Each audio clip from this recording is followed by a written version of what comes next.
America, with founder and president of Interfaith America, Eboo Patel, Russell Moore, editor-in-chief of Christianity Today, moderated by Tim Alberta, an Atlantic staff writer and author of The Kingdom, the Power and the Glory, American Evangelicals in an Age of Extremism, and a former IOP fellow, both of them. Thank you.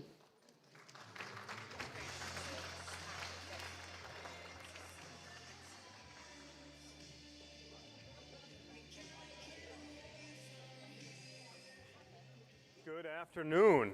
Is this on? Hello. Ooh, there we go. Good afternoon. Wow, what a rousing welcome. Hi, everyone. How are we? Woo! There we go. It's lovely to see all of you. Thank you for having us. Gentlemen, this should be great. So, okay, a couple of throat-clearing things to get out of the way. In the aforementioned book, one Dr. Russell Moore features as a main character. So if at times the two of us sort of go down a path to ourselves, sort of throwing back inside jokes and rolling our eyes and chuckling like old friends, you'll know that that's why.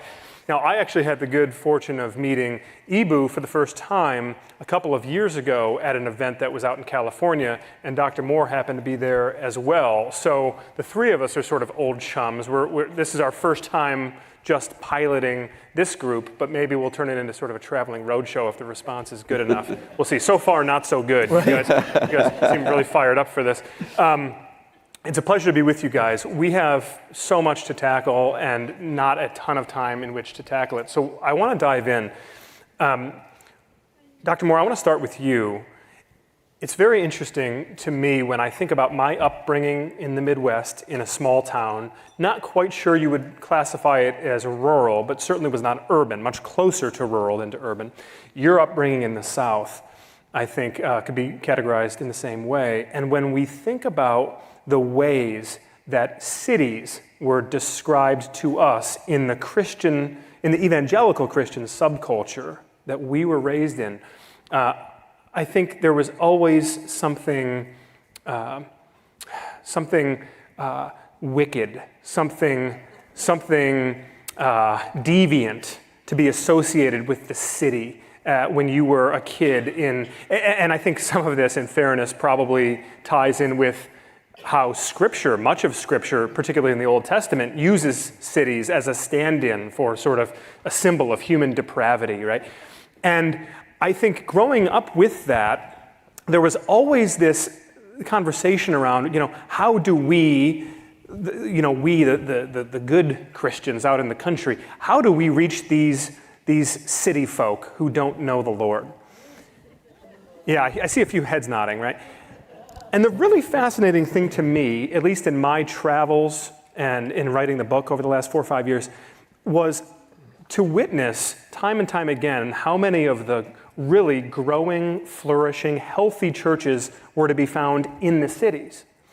And how in many cases, some of the really discouraging examples I would come across of churches that had sort of lost their way were sort of more exurban or rural churches. So I'm wondering, first, if you can sort of comment on the premise, tell me I'm out of my mind if I am. And if not, I'm wondering, what might the rural churches learn from the urban churches if we can sort of reverse engineer some of that childhood trauma that I'm now reliving? No, you're right. It's been an almost complete reversal of people in rural America afraid if our kids leave and they go to college or they go to the city, they're going to lose their faith. And what they'll face is addiction, crime, societal breakdown, those kinds of things. That has almost completely flipped. And I noticed it first several years ago working in areas of trying to engage churches in foster care, adoption, orphan care, those kinds of things, and realizing that was very easy to do with evangelical churches in Denver and Minneapolis and Atlanta and Raleigh, almost impossible to do in the places that had the greatest foster care crisis because of opioid addiction and family breakdown in those rural areas. And I mean, evangelicals spent a lot of time and money in urban church planting and shoring up those urban congregations for a long time. The question is now, what can be done with rural America, where if you take away who posts Christian memes on Facebook and actually look at who is engaged in a community in a congregational context, it's a very stark difference. So there's a piece by political scientist Daniel Williams talking about unchurched rural cultural Christians being sort of the worst of both worlds, because you end up with all of the dogmatism, but it's translated in political terms, but without the community. So the loneliness drives the other problem. So that's a conundrum. A conundrum it is. And Eboo, I'm wondering from where you sit, if you have, and we'll get the sort of religious identification disclosures out of the way. Russell would probably describe himself as a recovering Southern Baptist, more or less. I see the uneasy smile. A Southern Baptist in the Federal Witness Relocation Program. Okay. Well, if anybody's looking for you, they're not going to have a hard time. Yeah, that's right. I'm glad I'm sitting next to you. A recovering evangelical, at least recovering sort of right-wing fundamentalist evangelical. And Eboo is not of our tribe at all, and yet has a remarkable fluency in the language we speak. But if you can talk a little bit about your own faith background as it pertains to the question I just asked Dr. Moore a minute ago. You're here in Chicago, but you have a pretty good bird's eye view of the landscape in your faith community and beyond. Where do you see, in keeping with the theme of the conference, where do you see this sort of rural-urban schism today as it relates to where it was maybe 20 or 30 years ago? So let me locate myself religiously for a moment, and then I'll make a comment about the rural-urban schism. So I'm in Ismaili Muslim, which is a small Shia Muslim community, part of the broader Muslim Ummah, but with a different set of beliefs and actually a whole different infrastructure. So our houses of worship are called Jamaat Khanas, not masjids. There are prayers that we do that are in addition to Quranic prayers, et cetera, et cetera. So I am raised somewhat in that subculture. I move away from it for a certain period of time, and I should do my doctorate on my own religious community, which is kind of my way of coming back. So I view myself as a proud Ismaili Muslim who also is very much a part of kind of the broader American Muslim scene right now, kind of a civic American Muslim, in much the same way I think that Zinat is, who, by the way, has done an amazing job at this conference. So congratulations. So let me tell you a quick. So I grew up 20 miles west of here. I grew up in a suburb called Glen Ellen, and we had stereotypes both about the city and the country, honestly, right? Like it was a very 1980s, early 1990s suburban childhood.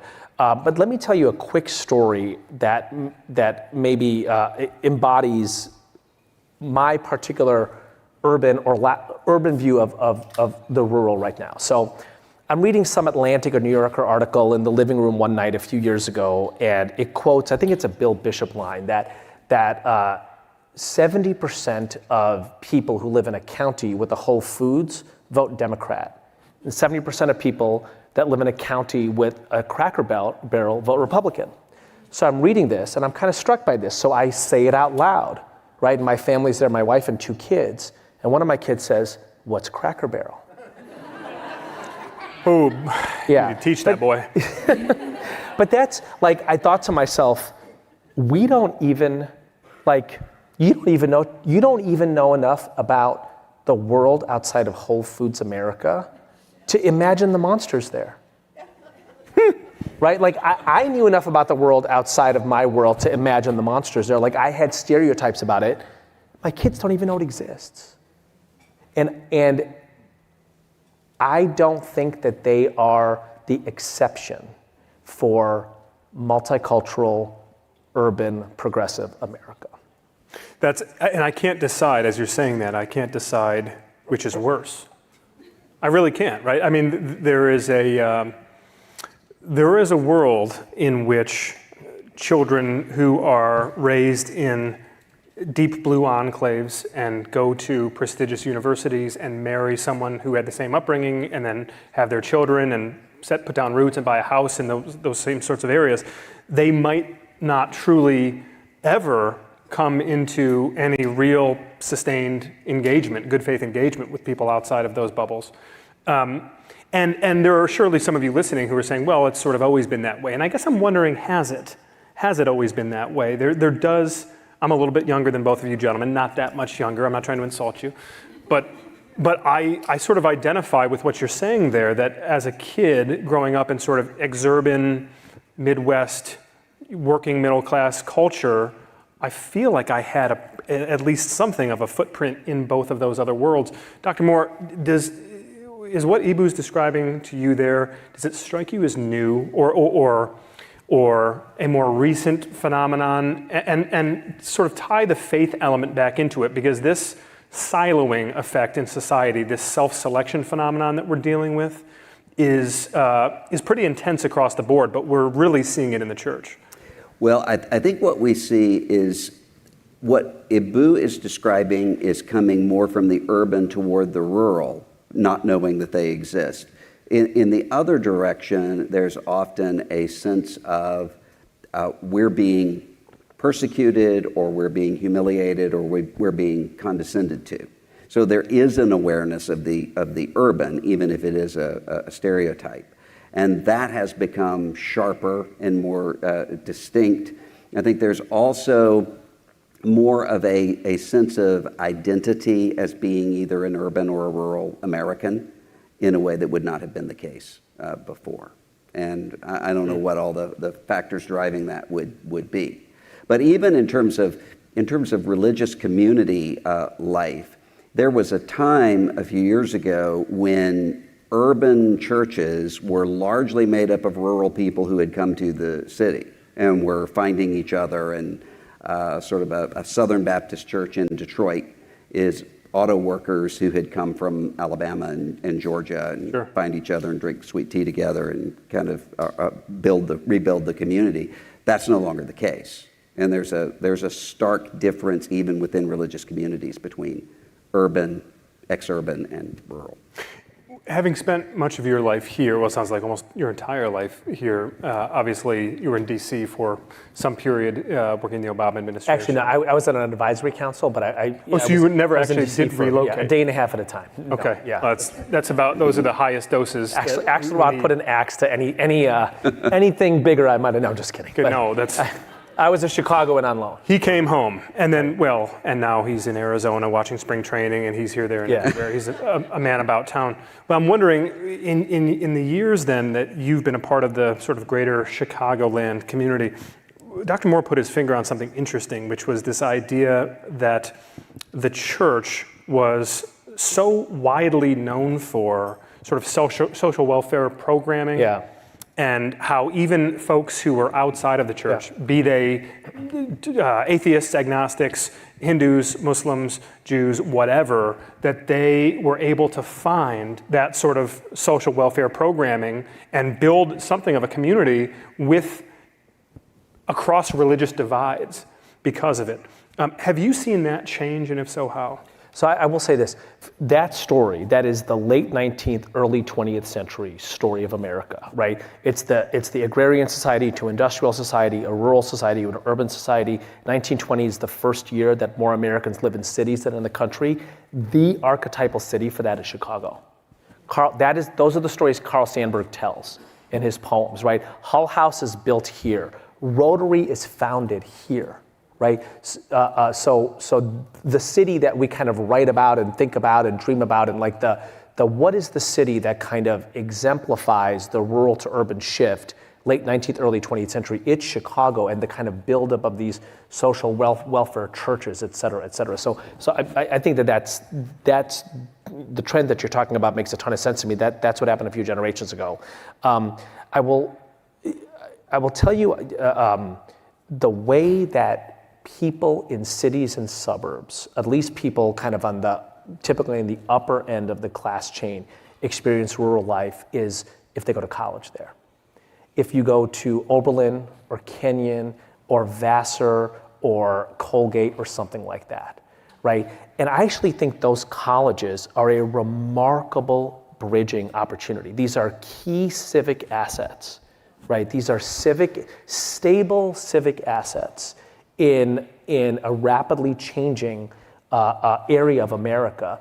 And I think one of the things that makes me most sad is and I hope that this is a part of our conversation today, is the manner in which intellectual sophistication has become intertwined with declaring those people the enemy.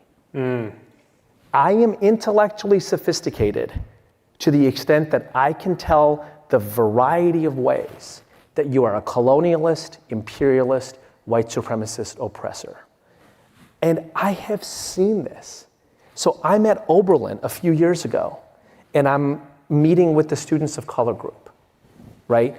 And this group of smart 19-year-olds, 20-year-olds are around, and they're talking about how marginalized they feel, how oppressed they feel, how white supremacy operates at Oberlin. I'm sure some of that is true. I'm sure that it is a different thing to be a South Asian student or an African American student at Oberlin than it is to be, a white kid, right?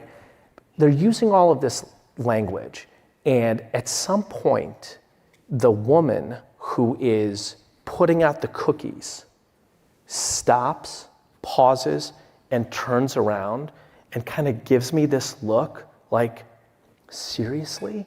And she opens her mouth and half her teeth are missing. And I have this sense, this is like 2017, I'm like, oh my gosh, this is opioid country. This is opioid country.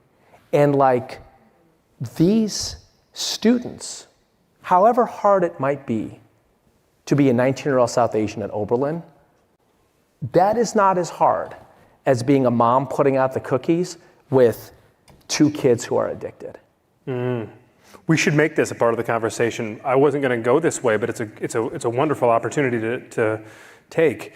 I mean, there are a not insignificant number of those students from those privileged backgrounds who go to a school like Oberlin in some small part because they feel like it's an opportunity to go on safari and see a different part of America and be sort of exposed to people groups and cultures that they have not been exposed to. And then when they get there, they wind up, in some cases, only further sort of insulating themselves from those cultures, from those people, by virtue of the sort of the intellectual academic biome that they've then entered into. Yeah, so I want to get to Dr. Moore here in a second, but I want to say a couple of things. One is, I'm going to do my best not to demonize anybody here, right? And what I mean by that is there's lots of Fox News things that can be said about those 19-year-old kids. And there's lots of MSNBC things that can be said about the white Trump voter, right? I'm going to do my best to not, I'm going to do my best to be like, you know what? That 19-year-old kid is articulating something that is at least partially true about her experience, but honestly has learned a language, has learned in what they think or they have been taught is an intellectual architecture of sophistication. And they're just putting it on display. Performative. They are performing something. Yes. And perhaps they are not fully aware of what it looks like to be the 50-year-old woman who's getting paid $13 an hour, who's overhearing this, and who is not dumb. You want to talk about being treated like the furniture, right? What does it look like to offer a language? And this is one of the things I think faith does. What does it look like to offer a language in which you can talk about your own experience without like demonizing and alienating the person next to you? I think Oberlin, Kenyon, Colgate, Sarah Lawrence, I think that there's all these places that have a great opportunity to do that. I don't think they're doing it great right now.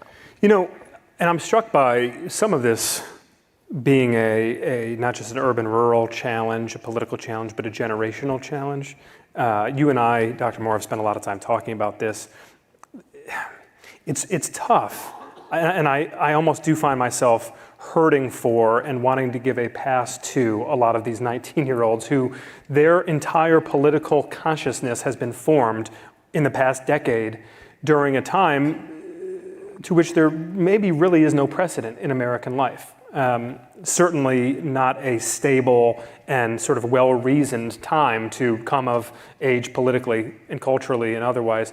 And so I'm wondering, within sort of the construct that Eboo is describing there, Dr. Moore, how do we think about the younger generations, be they in an urban environment or in a rural environment? Are they able to not only sort of try to repair the breach with the older generations, but also model a different sort of behavior when this is what they've been taught, when this sort of division and polarization and self-selection and us versus them politics is sort of what they've inherited from their parents? Yeah, and I think there's a kind of defensive posture that actually furthers the polarization, because often people don't actually hate each other as much as they think they do. And so I noticed when I was a fellow here at IOP that I would be with the secular kids during the day, a lot of whom had never met a religious person before, much less an evangelical Christian. And then I would be with the evangelical UChicago kids in the campus ministries at night. And all during the day, the questions that were being asked were genuine curiosity. What does it mean for somebody to believe in God? You know? And then at night, it would be, how do I exist in this really hostile sort of environment? And I would say, I don't think your classmates hate you as much as you think they do. And I think this sense of always expecting that actually creates and furthers that expectation. If you could actually have enough confidence to be present in each other's lives, that's the way to go. I think often there's a politician in my home state, Mississippi, Dick Mulpus, who talked about what it was like to be a teenager going to the Neshoba County Fair and hearing a man by the name of William Winter, who later served as governor, who was one of the very few non-segregationist white politicians in the state, stand up and give a speech. And Mulpus said, it put a category in my mind, an option of a way to be that I had never seen before. And that has a rippling effect. I think with this hyper expectation of conflict and hostility, we lose that. I want to take a bit of a sharp turn here, but I hope you'll stick with me and see why I want to do it. Eboo, I was just visiting with Dr. Moore a little while earlier, and we were having a quick conversation about a mutual friend of ours who is a member of the LDS Church, and he had been describing to me how some of this sort of political identity, elbowing religious identity out of the way, or sort of coming into competition with religious identity, is not just happening in the evangelical world, as obviously I've written a lot about, but he was talking about how he's seeing it in the LDS Church, and which is interesting because I happen to marry into a Hindu family, and in talking with many of my in-laws, they've described sort of a similar dynamic. It's not apples to apples, but a similar dynamic happening in some of their communities. I'm curious, and you are part of a sort of niche community in the broader Muslim world, but I'm curious, both within that narrower community and then broadening out, is there something different, new, for better or for worse, in this moment as it pertains to the sort of political identity co-opting religious identity? Have you seen that? I mean, absolutely. I think that's the case. And in fact, I spent a lot of time I've been appointed this thing called the Impact Scholar at the University of Utah. So I've been in Salt Lake, I think, 4 times this year, and have very good relationships with leaders of the Church of Jesus Christ of Latter-day Saints. And they have mentioned this to me also, that particularly COVID exposed a left and right flank within the church that they were not fully aware of before. I think that that's the case in many faith communities. There's a lot of focus within the Muslim community on the devastation in Gaza right now, and frankly, a lot of agreement around that. And in some ways, I think that the agreement around that is because there's focus on that. It is taking away from other divisions that might be within that will rise to the fore within the Muslim community at a different point in time. But the broad story is we live at a divisive time, and the division is not Hindu, Muslim, right? Catholic, Jew, so to speak. It goes within a variety of different communities. Amy Chua wrote about this very intelligently in Political Tribes, I think. Yeah, and I'm wondering, Dr. Moore, is there a world in which we can begin addressing some of the dysfunction happening in these religious communities without first addressing the politics, or is it the other way around? In other words, it's funny, I had written this piece a few years ago for The Atlantic, and the headline, I believe, was How Politics Poisoned the Evangelical Church. And I must have received about 50 identical emails saying, hey, bud, you got the headline wrong. It should have been the other way around. It should have been how the evangelical church poisoned politics. So I'm wondering how we should be thinking about sort of the structuring of this, or if we are to be not just looking at the next 7 months, this death march toward November, or even towards the next 4 or 5 years, but longer term. I've got my 7-year-old sitting in the audience. When we think about his generation, where does the healing have to begin? Well, I think that there are a lot of, at least in the evangelical Christian community, there are a lot of people who assume that time itself will correct this. And I think they're wrong.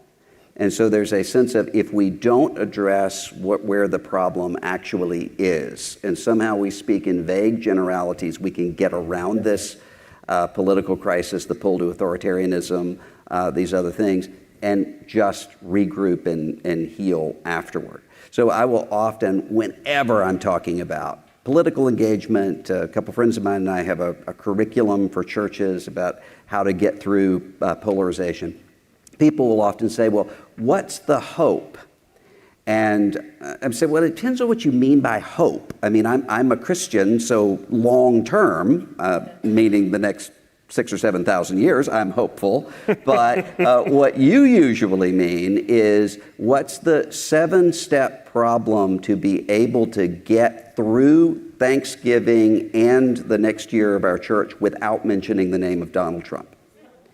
And I cannot give you that hope. Or taking his name in vain. Or taking his name in vain. Yeah. That's right. I can't give you that. And I think there is a sense, especially among people who are not wanting to move into the politicization of their faith, a sense of, if we just get really still and don't talk about this, something will happen. Yeah.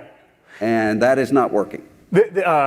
Jeff Flake, the former senator from Arizona, used to say this with such conviction and such sincerity. It was always striking to me. You'd catch him in the halls of the Senate, your former colleague, and Senator Flake would say, it's a fever and it's going to break. Yeah.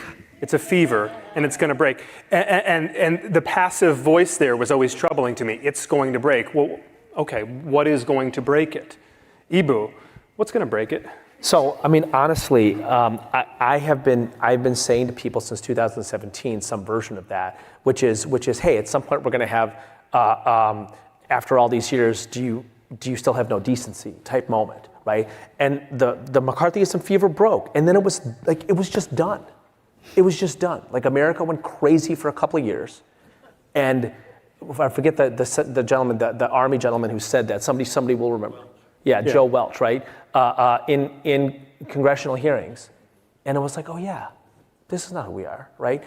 And that hasn't happened. I don't know what to say, right? I don't know what to say on that. But that's what I've been expecting. That's what I've been expecting.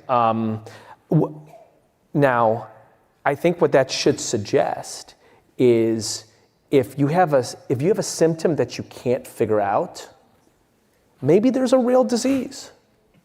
Maybe there's a real disease, right? And I will say this, between urban and rural. I drive down Western Avenue, main thoroughfare in Chicago, I think the only street that goes all the way north and south in Chicago, like for the 8 or 9 miles of the city. I see help wanted signs everywhere. If I drove down the main artery of every community in America, would I see help wanted signs? I don't know.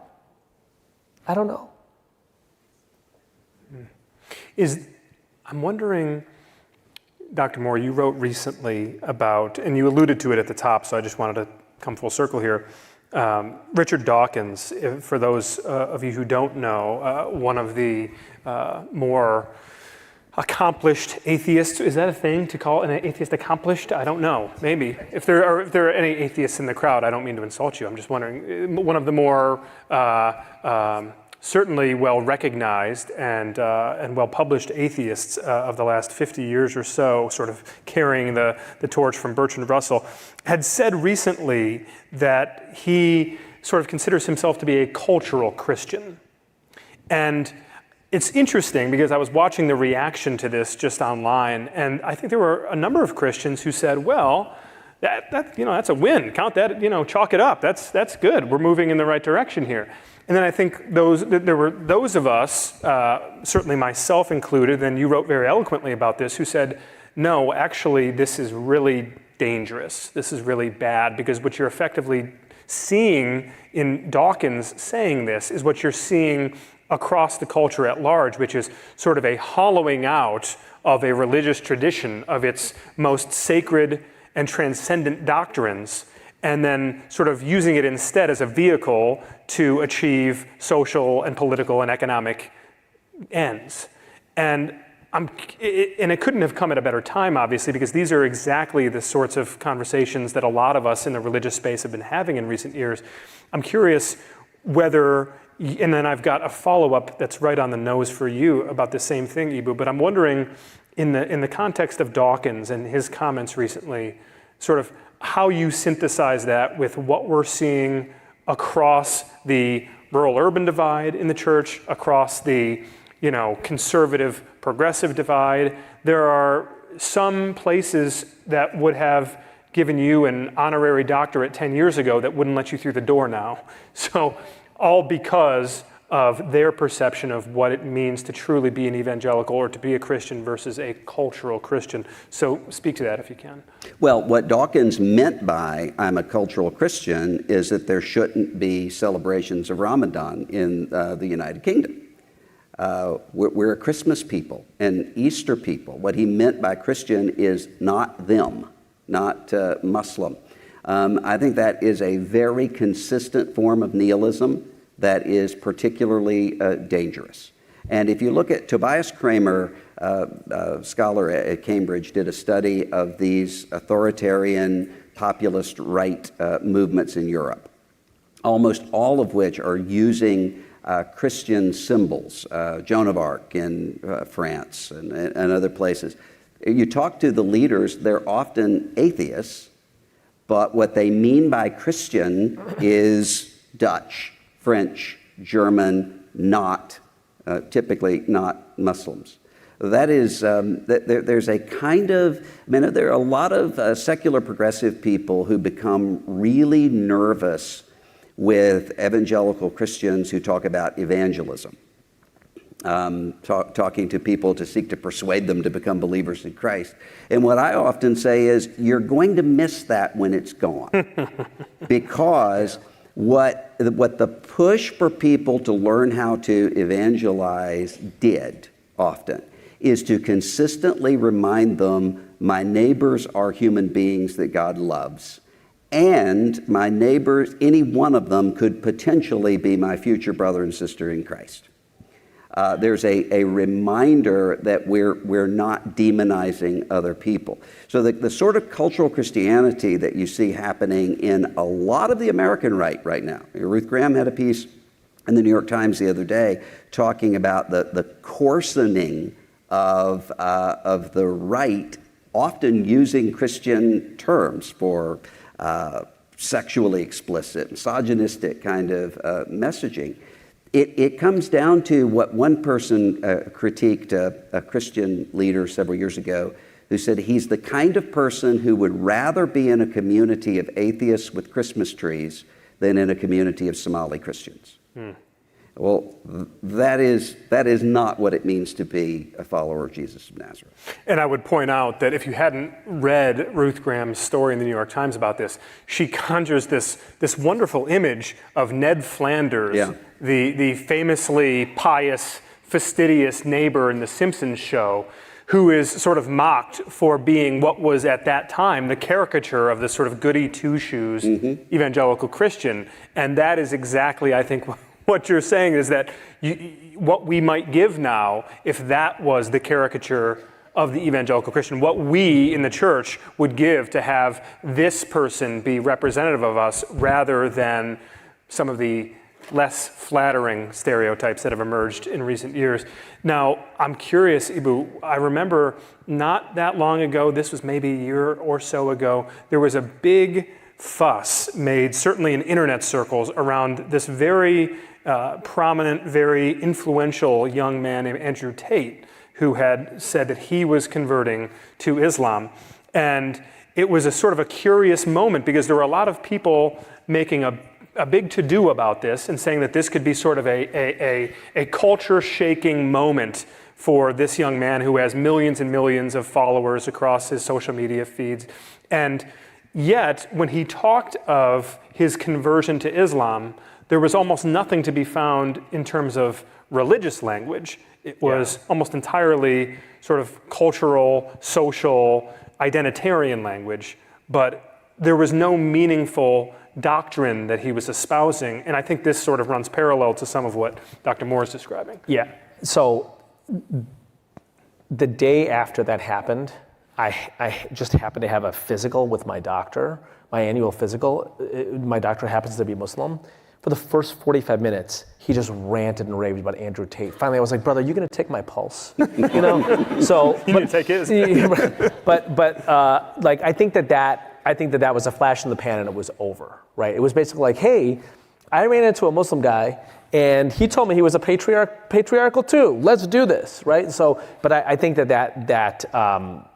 did not, thank God, there was nothing lasting from that. I do want to make a comment about something different, if I could ask my own question, so to speak, which is, I want to make a comment about, and so much of what I'm saying up here, I think is like very U Chicago in the sense of like, it's attempting to open roads of inquiry, right? It's trying not to say, not doing anything definitive or conclusive, but opening roads of inquiry. But I'm curious what patterns people are seeing about how sectors and institutions that are associated with secular, multicultural, urban, and highly educated America and their treatment of religion, right? So there's been a lot made about the kind of ideological takeover of journalism, of Hollywood, of elite higher education by the progressive left and what that means, right? What that's meant for people from rural areas, what's that meant for conservatives, et cetera, et cetera. So I want to make a comment about this when it comes to religion and the sector that I'm in. I lead an organization called Interfaith America. I'm in, broadly speaking, the civil society or nonprofit sector. So let me just tell a quick story. So this is 2021. We're still kind of in the semi-lockdown version of the pandemic. And my wife wakes up one morning and she's like, yeah, I want to start volunteering, right? Like, work, my 40-hour-a-week job is now taking 25 hours a week because I'm working from home. I want to start volunteering. So she looks up a local Asian American organization, a social services organization, a kind of like come and spend time with kids or feed seniors type of place, right? And she's going through the intake form and she gets to like question number 4 and it's about gender identity, and she hits the drop-down menu, and there's like 30 different choices. Male, and by the way, I'm only being descriptive, right? And I think this is positive. Right? But it's male, female, trans, two spirits, and there's literally 30 choices. And my wife Schnaz was like, oh, this is new, right? She clicks female. And she goes through the whole thing, and she pauses, and she's like, there's no section on religion. They're not asking me, like, they're asking, there's 30 choices for gender identity. Again, I'm only being descriptive, but somebody made a choice, like that was probably not that way 20 years ago. Somebody made a choice over the past couple of years, we're going to dramatically increase this drop-down menu, okay? And there's no question about religion. So I used to be on the board of Independent Sector, this large umbrella organization for nonprofits, the organization that is meant to be the umbrella, the voice for nonprofits in America. Same thing, right? So why am I pointing this out? Because the largest predictor of volunteering in America is religious identity. The single largest source of social capital in America is religious identity in religious communities. So this isn't about religion's important, gender identity's not. That is not what I am saying. I am saying that the leadership of these nonprofit organizations, one a social services organization, one a leading advocacy organization, made the decision, we're going to take religion out. I promise you religion was in, okay? It is just too closely intertwined with volunteerism. We're going to take this category out, and we're going to put this other category in. That is an ideological decision, right? Now, whoever feels included by that, I celebrate that. I want to be clear about that. If you feel more included because the drop-down menu under gender has 30 options, I want you to volunteer at Asian American Social Services or whatever the organization was. But if you're like, I'm volunteering because of my Muslim identity, and nobody's asking you, but they are asking you about something else, you're like, guess you don't really care. Guess, honestly, you don't really know how volunteerism works. I want to invite folks to come up and line up at the microphones if you have questions. I see that one person is already. We want to segue into the Q&A here. I want to commend what Eboo just said and add just a quick note to it. One of the reporting experiences that is seared into my mind 5-6 years ago, I started going to gun shows regularly in my travels. If I would see any sort of advertising or signage for a gun show, if I could do it, I would swing by and go for an hour or two and just observe and talk to people. It became a really interesting sort of sociological exercise for me. One of the things I began to notice, and I wrote about this some years ago, one of the things I noticed as a recurring pattern was how many times I would spend an hour or two inside these gun shows, largely out in rural or exurban areas, and I would watch people, and they would come in, and they'd get a cup of coffee, and they'd pull up chairs, and they'd talk, and they'd browse, and they'd look, and they'd, say hi to folks, and then they'd leave. But they weren't buying guns. How many of these folks had come out that day not to buy a gun, not to buy ammunition, not even to buy a camouflage hat, but to find community, to find a shared identity? And in the sort of hollowing out of identity and hollowing out of communities in so many areas, I think what we're seeing more and more is ideological identity, political identity, cultural identity coming into competition or altogether displacing religious identity in so many cases. And I think that's obviously a concern for the three of us and for many of you as well. You've been waiting patiently, so please, what would you like to ask these gentlemen? Yeah, Tim, you can answer this too if you'd like. My name is Pranav Valetti. I go to University of Wisconsin-Madison. I'm wondering, just in general, what all of your thoughts are on media and stoking religious, I wouldn't even say extremism, but polarization, where sometimes social media and digital media lack the ability to critique culture. Just wondering your thoughts on that.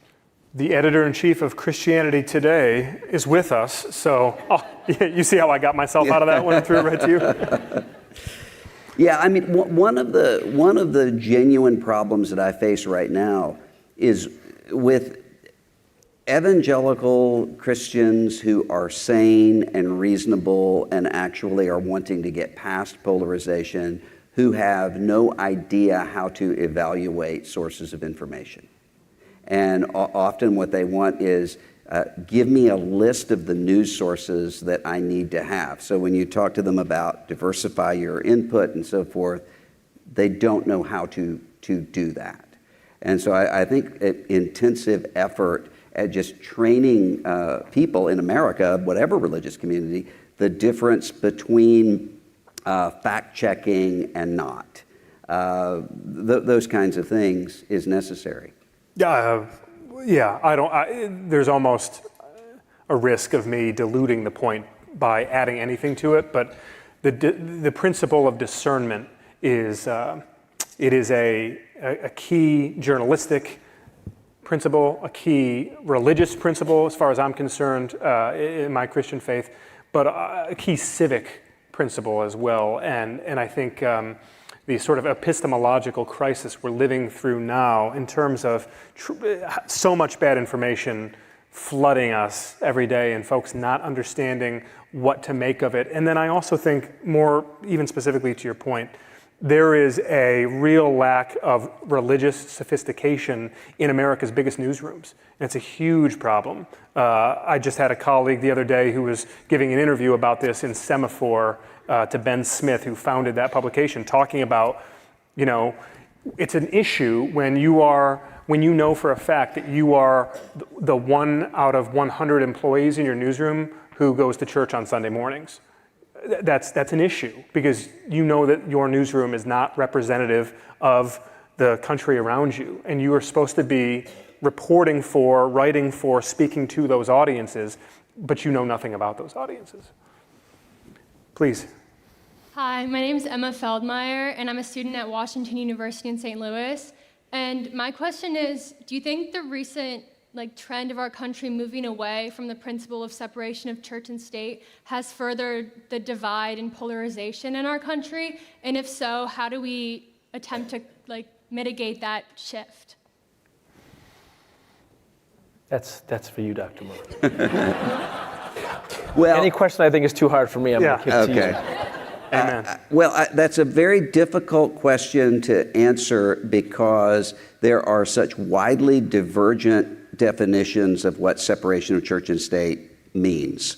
So for some people, what they mean by separation of church and state is that there's not a coercion of the state by the church or the church by the state. For other people, often what they mean by that is you need to have people who have segregated out their religious motivations from their public life. And often, no matter where somebody is on the political spectrum, they have very selective ways of doing that.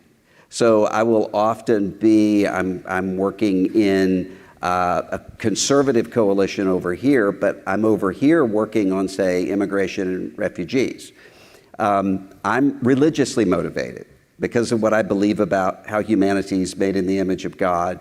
I'm religiously motivated to care for refugees. Most of the people don't want me to separate out those religious convictions from that, but would if it has to do with something that's not where they agree politically. So it's very difficult to actually define that. Now, what you're seeing is there is a rise of Christian nationalism, especially among young men in the evangelical community, that really does want Christendom, union of the church and the state. The problem is it's very difficult for people who have been saying theocracy about everything from the Reagan administration on to be able to actually identify that and speak to it. And so that's going to be one of the challenges we'll have in the years to come. Let me say one thing on this, which gets to one of the themes that I think is really important to put on the table, which we haven't talked much about, which is the role that religious communities play in American social services and civic life. So Bridgespan does a study of this of 6 cities in America, and the question it asks is, what percentage of the social services in these cities is either provided directly or funded by religious communities? And it ranges from 30% to 75% in cities like DC, Dallas, Detroit, San Francisco. So think about this for a second, right? If every religious community in your city or rural area disappears overnight, what's gone in the morning, right? And when the federal government wants to get something done when it comes to social services, refugee resettlement, foster care, it contracts with religious groups. So that is a really interesting, huge, and totally unknown part of American life. 6 of the 9 refugee resettlement organizations in America are faith-based, right? So part of what I think is really interesting here is this is a very interesting conservative liberal partnership. Liberals vote for government for a larger government, which would fund larger services, social services. That larger social services budget gets transferred to organizations that are largely populated by conservatives. Catholic Charities, the Salvation Army, not necessarily Trumpy conservatives, right? But like church-going Catholic conservatives that actually do the work. I think that this is actually a super fascinating part of American life that deserves to be kind of explored more. And occasionally you'll have some challenge there. So if a foster care service run by Catholics decides that they're not going to place kids with same-sex couples, then it hits the New York Times, right? And then there's a big conflagration, and then liberals and conservatives kind of do their thing. But here's an interesting question. Does anybody pause to think 60, 70, 80% of foster care in America is done by evangelicals and Catholics? Huh, fascinating, right? Let's explore. Go ahead. Hi, my name is Jenna DeMeo, and I'm from the University of Delaware, but originally I'm from Las Vegas, Nevada, so I have a lot of friends who are like in the LDS church and everything like that, and I feel like coming to the East Coast, there are many misconceptions about the LDS and other minority religions. So what should we do practically to get those connections and get people exposed to religions that might not be popular in a region or religions that might not be common? Well, I've heard that we could be in for a situation in the not too distant future where we're only letting Christians into the country anyway, so this might not be relevant moving forward. I'm only kidding. A little bit of gallows humor for you. You know, I would defer to you gentlemen on this, except to say that it's really difficult. I know, just speaking from my own experience growing up in Brighton, Michigan, the first time, it was a big deal in my town if I met somebody who didn't go to church, right? But you certainly never met any Jews, you never met any Muslims, you never met any Hindus. It would be unthinkable in the town where I grew up. And it wasn't until I went to the big city of East Lansing, Michigan to go to college that for the first time I started meeting some of these other people, and I was able to humanize them and hear their stories and gain some familiarity with their families and their traditions and their backgrounds, and was able to really appreciate what they brought as far as a different perspective and contributions to the community that I couldn't previously have conceived of. I think so much of this conference and these conversations we're engineering here are aimed at this question of how do we get people to engage with, interface with, just come into contact with people who have different life experiences from their own. And I think whether you're living in a deep blue bubble or in a deep red bubble, it's become harder and harder for that to happen. And the question of how we force it, do we introduce some sort of a grand civics program where we're doing like student exchange programs, taking kids from Manhattan, Kansas and sending them to Manhattan, New York and vice versa? I don't know. I'm not smart enough to come up with that. Axe only brings me here for my looks. Go ahead. I think we got time for a couple of more. Sorry. My name is Jalil. I'm from Root Bay College at Loyola University, Chicago. And my question is, how does the younger generation come together despite difference in religious views? And I asked that, sorry, it's kind of short, but I asked that because my generation, Gen Z, I know y'all kind of hate us, but sorry. We are less religious, like statistically less religious than previous generations. So how do we come together between ourselves and then also y'all old people, so. You hear that, you guys? You're old. I don't think he's talking to me. You're old. I don't think he's talking to me. Man, can I throw this back at you? Hold on. I mean, so I'm having this flashback. I'm thinking about the origin story of my organization, Interfaith America. It first started as Interfaith Youth Corps. Like literally, I'm at a conference, June of 1998. How old are you? 19. Okay, I was 22 years old. I'm at an interfaith conference.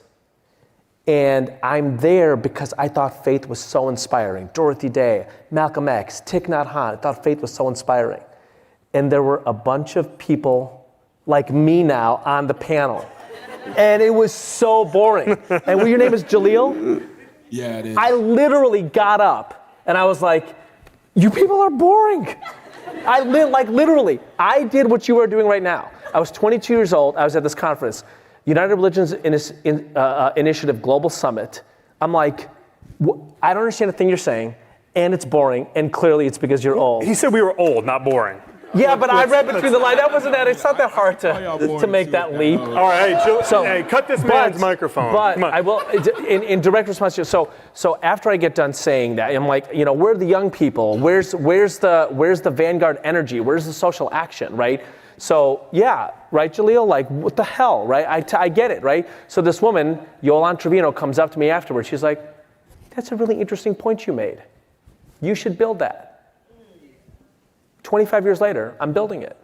Literally, that's the beginning of my organization, right? So here's a question. How do you tell a story about faith and diversity that's more inspiring? How do you tell a story about faith and diversity that's more inspiring? Why are you asking me to do it? You do it. I'm serious. You do it. And that is not a scold. That is like belief. That is a statement of belief in you. Didn't see that one coming, did you, Jaleel? That's Dr. Moore. Do you want to have the last word as far as you and I did both have the great privilege of working here with young people at this esteemed university, and we both came away encouraged because of it. What role do young people have to play here in bridging these divides? One of the conversations that I had in office hours here at IOP was with a young lesbian agnostic woman who said, I want to meet with you because my parents have become evangelical Christians and they're awesome. And I'm wondering if you can coach me on what are the things that I should talk to them about and what are some landmines that I should avoid. And I stepped back and just thought, this is such a remarkable and rare conversation in American life right now. If we had more of that, we would be able to transcend the situation that we're in right now. I find with Gen Z, especially in my community of evangelical Christians, the problem is not what older people think it is, that they want to be out on their own. The number one question I get from Gen Z evangelicals is, how do we find mentors? Everyone's given up on us, and we can't do that. And so I'm very hopeful about where the future is, very pessimistic about the next 5 years, very optimistic about the next 50. Thank you all so much for being here and for listening, and we look forward to coming back in 20 years or so for Jaleel to be on the center stage.